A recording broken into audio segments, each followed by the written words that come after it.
Oi, gente, bom dia, boa tarde, boa noite para todo mundo. Seguindo a ordem das nossas aulas, nós estamos agora em variações da argumentação. Nós vamos trabalhar um termo muito importante que pouco é visto por vocês nas aulas de redação, porque ele é uma coisa um pouco mais adiante. É uma sequência da área da argumentação que normalmente os professores ficam um pouco mais presos com vocês dentro da estrutura. Mas como eu tenho certeza que todo mundo já entendeu a estrutura muito bem e que se ficar com dúvida vai voltar nas nossas aulas, a gente pode seguir criando marcas dentro da nossa argumentação que vão deixá-las ainda melhor para diferenciar ainda mais na hora da prova. Mantendo a nossa contagem regressiva, na verdade hoje faltam 117 dias para a prova do Enem. O mais importante, já que é uma aula sobre textualização, o que é a textualização? A textualização é a capacidade de construir uma ideia que está dentro da cabeça de vocês, dentro de uma linguagem textual. O que significa? Que se vocês receberem a proposta de escreverem um texto, vocês entendem que um texto não pode ser escrito como é realizada uma passagem de informações na fala ou dentro da cabeça de vocês. Isso significa que se a prova pedir para vocês, por exemplo, na Unicamp, um gênero narrativo, vocês têm um tipo de linguagem de diálogo que deve ser feito numa narração. Se pedir uma dissertação argumentativa, vocês sabem com que tipo de linguagem e norma vocês vão escrever uma dissertação. A textualização nada mais é do que a capacidade de transformar ideias avulsas em um texto, apresentando que vocês conhecem mecanismos de linguagem, que vocês conhecem a norma culta, que vocês conhecem conjunções, conectivos, informações necessárias que são elementos da língua portuguesa que fazem com que um texto se diferencie de uma linguagem informal. É basicamente qual a distância entre uma redação do Enem e uma thread do Twitter e um textão de Facebook. Quando tu lê uma redação é diferente de ler um textão, por mais que os dois tenham informações do mesmo gênero. Aqui a gente tem um exemplo bem simples de como que funcionaria uma ideia apresentada de uma forma comum, meio aglomerada. É claro que ainda assim não está aparecendo com a fala, porque ainda é um texto escrito, mas se parece muito mais com como a gente funciona na coloquialidade, no dia a dia, do que com o texto abaixo, que é um texto correto e organizado para ser uma redação do Enem. Em cima a gente vê uma opinião dizendo sobre a manipulação de dados na internet. As pessoas que mexem na internet estão expostas a várias informações, mas algumas delas não são apresentadas diretamente para quem acessa, pois existem sistemas dos sites que verificam o tipo de conteúdo que o usuário gosta e fornece somente aquilo para ele. Percebam que não tem nada errado nesse texto. Não tem nada de incorreto, não tem problema, não tem nada. Só que não é um texto totalmente formal. Tem a palavra tipo no meio, tem umas retomadas meio esquisitas, tem umas informações meio soltas. Agora, se a gente encontrar embaixo, nós temos vários elementos funcionais que fazem com que um texto se pareça um texto fluido e correto. Em primeiro lugar, é importante destacar que, em função das novas tecnologias, internautas são cada vez mais expostos a uma gama limitada de dados e conteúdos na internet, consequência do desenvolvimento de mecanismos filtradores de informações a partir do uso diário individual. Entendam que a gente está falando exatamente a mesma coisa, em cima e embaixo. Só que em cima nós temos um texto mais coloquial, basicamente pensado e falado, e embaixo um texto todo projetado para se parecer corretamente com a forma como a língua portuguesa funciona. Entendido a diferença?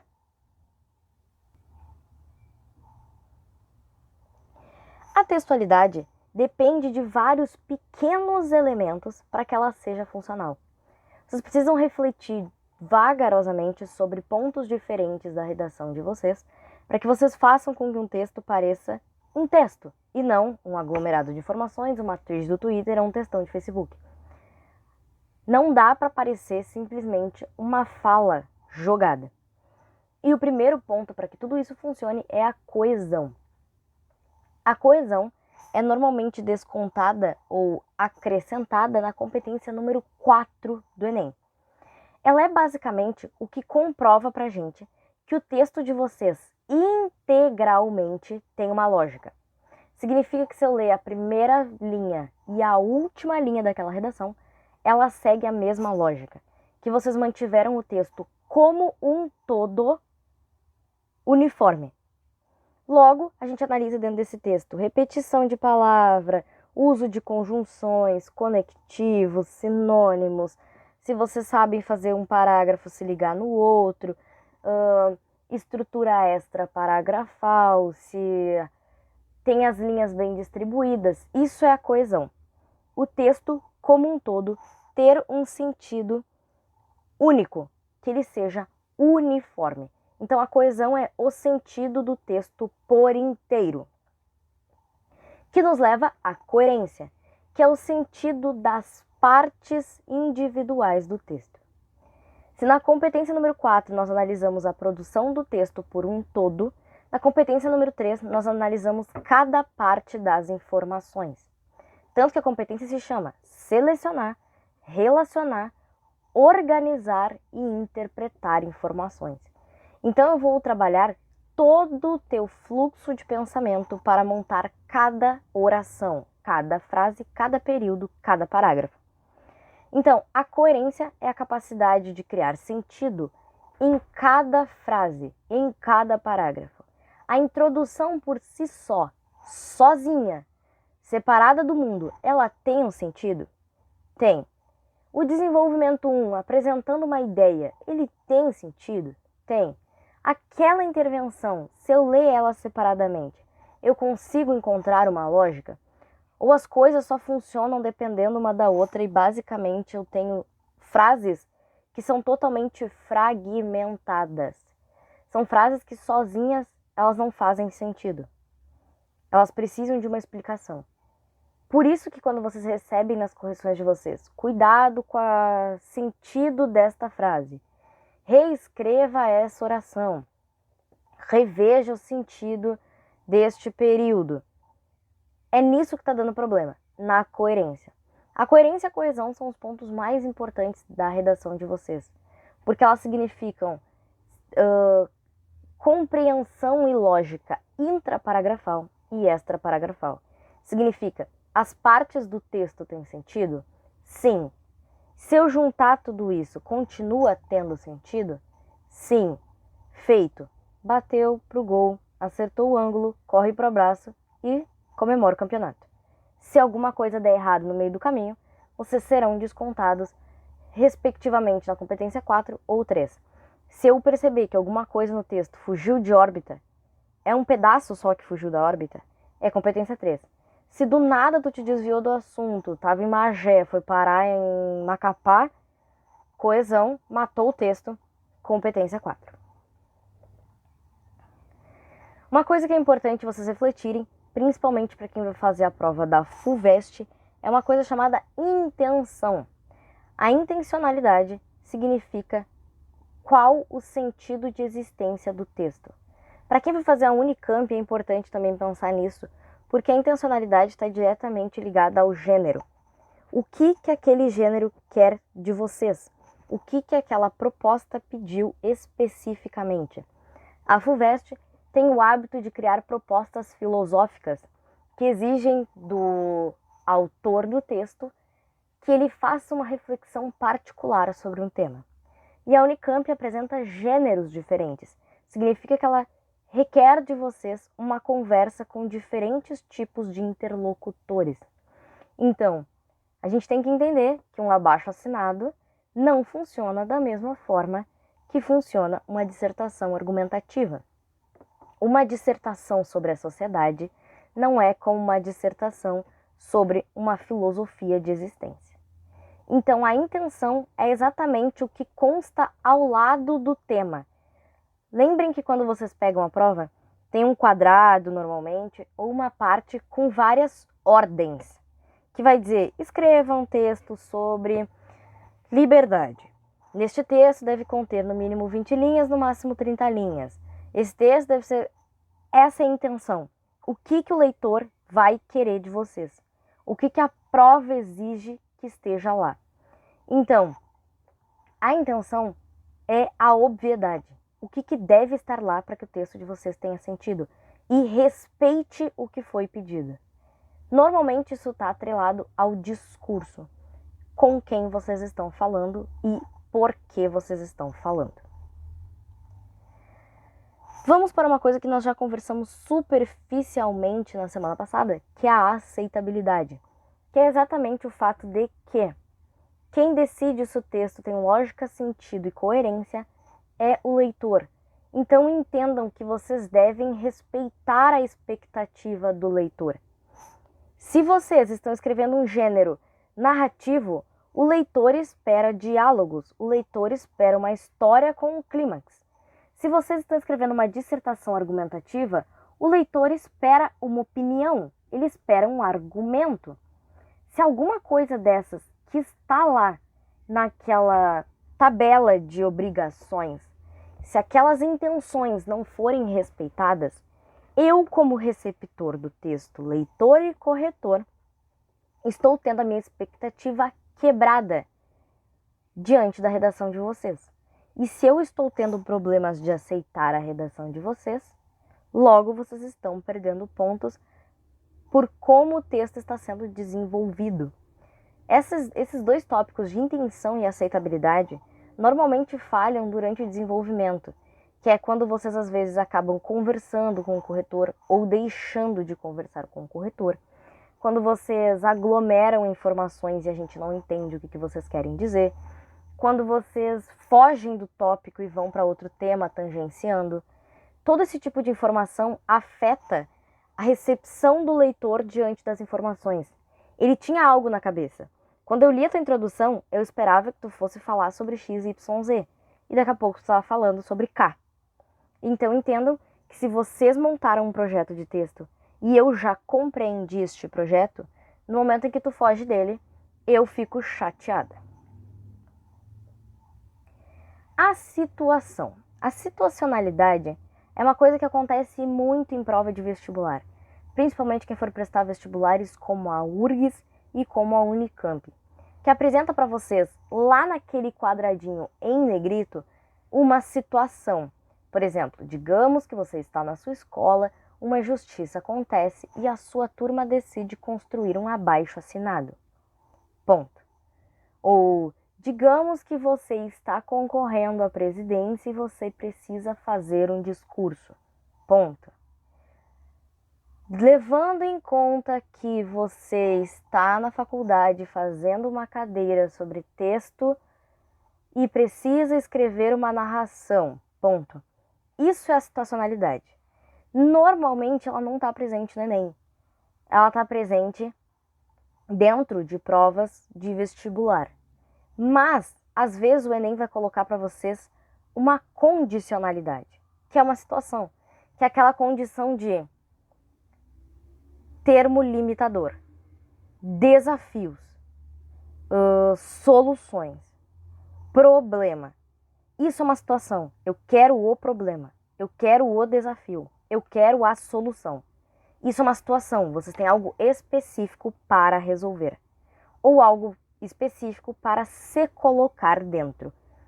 Quando vocês pegarem provas, principalmente de vestibular, prestem atenção no termo limitador. Prestem atenção em todos os pontos que estão escritos dentro daquele quadradinho. Eu sei que às vezes as provas de redação do vestibular têm 2, 3 páginas de texto de apoio. E a gente já está em desespero de ter que escrever um monte. Aí sim que a gente não quer perder tempo lendo. Mas leiam. Porque às vezes a situação é o que dá todo o tom do texto de vocês. Um discurso à presidência não é um discurso a líder de classe. Um abaixo-assinado de colégio não é um abaixo-assinado para acabar as queimadas no Pantanal. Uma situação requer todo um contexto de como será escrito e para quem é escrito. Se está escrevendo para mim, se está escrevendo para o universo, se está escrevendo para uma revista. Então leiam sempre o que normalmente as provas de vestibular colocam como situação para vocês. Isso aqui é um alerta gigantesco para os alunos que vão prestar URGS e Unicamp. A intertextualidade também é algo que acontece muito nas provas de vocês, que é o que a gente marca como citação direta. A intertextualidade é quando vocês conversam diretamente com um outro texto, não necessariamente com um outro autor. Que é o que acontece quando vocês leem um texto e a proposta diz assim, ó: responda o texto do Clodoaldo. Diga se você concorda parcial ou imparcialmente, ou se você discorda parcial ou imparcialmente do poema da Cleide. Isso é intertextualidade. Significa que vocês precisam conversar com outro texto. São dois textos trabalhando juntos. Ou quando vocês fazem uma citação direta, que é quando vocês colocam a citação do autor entre aspas. Significa que vocês pegaram o trecho integral do livro e estão apresentando dentro da redação de vocês. O importante é, só citem integralmente coisas que vocês têm certeza, que vocês sabem cada vírgula daquela frase, que vocês saibam cada centímetro daquele poema. Só citem integralmente se vocês têm à mão a informação ou se ela está na cabeça de vocês perfeitamente. Segunda coisa, não deixem que essas citações ultrapassem 3 linhas, porque pode ser considerado plágio ou fuga da tipologia do tema. Por quê? Digamos que vocês estão no Enem e querem citar Alice no País das Maravilhas. Alice no País das Maravilhas é um romance narrativo. Se o texto de vocês tiver 5, 6 linhas narrativas, ele não é mais uma dissertação. Se o texto de vocês tem 5, 6 linhas sobre Machado de Assis, não é uma informação de vocês. São 6 linhas escritas pelo Machado. Então não é mais um texto autoral, é um plágio. Então entendam, intertextualidade é essencial para o funcionamento do texto de vocês. Principalmente quando a prova solicitar: ô fulano, faz um favor para mim, olha aqui, conversa com o texto do cara, faz esse favor, eu quero a tua opinião sobre o texto, eu quero que teu texto converse com esse aqui, é como se tu estivesse fazendo uma resposta para ele, é como se tu estivesse respondendo esse tweet aqui, faz o favor, é essencial. Mas quando não é essencial, tenham cuidado, porque é uma escolha particular de vocês de usar aquela metodologia, então usem ela corretamente. Não ultrapassem 4 linhas e não coloquem entre aspas, a menos que vocês tenham certeza que foi escrito dessa forma. Feito, gente! A aula de hoje é para ser bem rapidinha, é para a gente dar aquela reolhada em metodologias de argumentação para evitar aquela aglomeração sem fim, para evitar aqueles errinhos e descontos mínimos que se acumulam e daqui a pouco são 40 pontos que a gente perde. E para que vocês comecem a ter atenção também que principalmente os vestibulares que vocês vão prestar têm pontos específicos para eles. A gente é tão acostumado a ver o Enem que está sempre igual, todo ano igual, tudo igual, sempre ano igual, igual. Daí a gente cai na frente da prova do vestibular e não sabe o que fazer. Bate um desespero. Então, se vocês ficarem com dúvidas, deem uma revisada aqui. Pegou um texto de vestibular para vocês fazerem? Dá uma olhada de novo e vê. Essa prova pede isso. Como é que eu posso trabalhar isso? O que é isso mesmo? Sempre revejam. Não tenham medo de parar 10 minutos que vocês iam escrever uma redação para rever uma aula, para evitar perder pontos por bobeira. Feito, gente? Uma boa tarde, um bom dia, uma boa noite para todo mundo. Espero que estejam todos bens, ótimos e felizes, com saúde. Quem puder ficar em casa, por favor, fique em casa. Covid ainda não passou, nós estamos melhorando, mas ainda não é o ideal. Se tiver que sair, usem máscara e álcool gel. Fiquem bem todo mundo. Bom dia para todos. Até semana que vem.